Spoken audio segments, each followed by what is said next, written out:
Sunburn. The best treatment options. The skin will normally start to flake and peel after a few days and will usually fully heal within 7 days.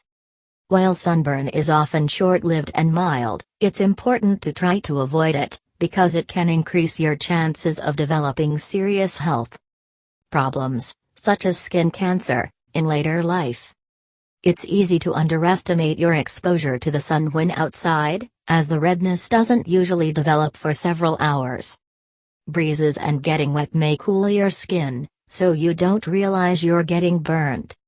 You should always be aware of the risk of sunburn if you're outside in strong sun, and look out for your skin getting hot. If you or your child has sunburn, you should get out of the sun as soon as possible, head indoors or into a shady area.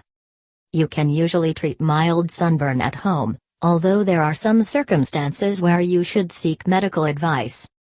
The following advice may help to relieve your symptoms until your skin heals. Cool the skin by sponging it with cold water or by having a cold bath or shower. Applying a cold compress such as a cold flannel to the affected area may also help. Drink plenty of fluids to cool you down and prevent dehydration. Apply a water-based emollient or petroleum jelly, such as Vaseline, to keep your skin cool and moist. Take painkillers to relieve any pain. Aspirin should not be given to children under 16. Try to avoid all sunlight, including through windows, by covering up the affected areas of skin until your skin has fully healed.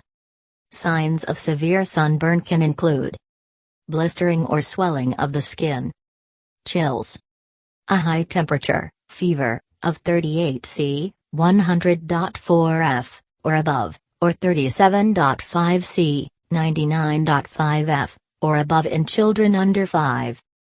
Dizziness, headaches and feeling sick, symptoms of heat exhaustion. Your GP may recommend using hydrocortisone cream for a few days to reduce the inflammation of your skin. Severe sunburn may require special burn cream and burn dressings from your GP or a nurse at your GP surgery. Very occasionally, hospital treatment may be needed. Risk of sunburn. Everyone who is exposed to UV light is at risk of getting sunburn, although some people are more vulnerable than others. You should take extra care when out in the sun if you have pale, white or light brown skin, have freckles or red or fair hair, tend to burn rather than tan, have many moles, have skin problems relating to a medical condition, are only exposed to intense sun occasionally, for example, while on holiday, are in a hot country where the sun is particularly intense, have a family history of skin cancer. People who spend a lot of time in the sun, whether it's for work or play, are at increased risk of skin cancer if they don't take the right precautions. Snow, sand, concrete and water can reflect the sun's rays onto your skin, and the sun is more intense at high altitudes. Dangers of UV rays. The short-term risks of sun exposure are sunburn and sun allergy.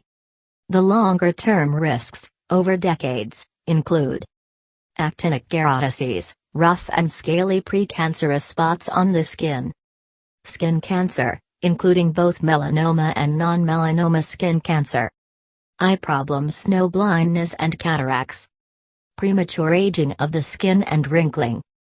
Preventing sunburn. Skin should be protected from strong sunlight by covering up with suitable clothing, seeking shade and applying sunscreen. There is also a risk of getting sunburn in other weather conditions. For example, light reflecting off snow can also cause sunburn.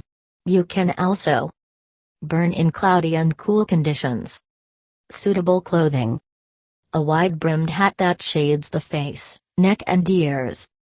A long-sleeved top.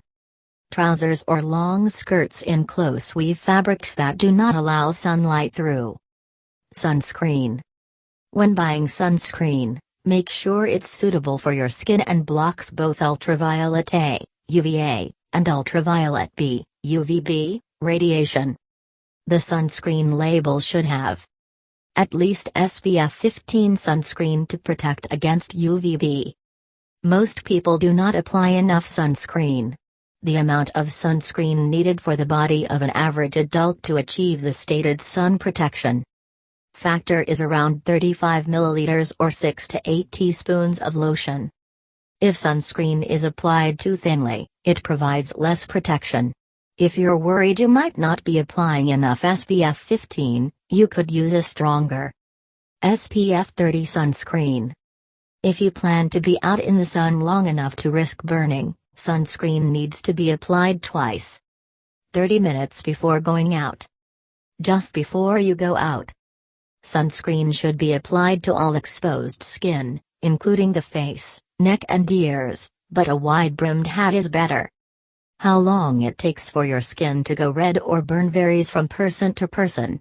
The Cancer Research UK website has a handy tool where you can find out your skin type, to see when you might be at risk of burning.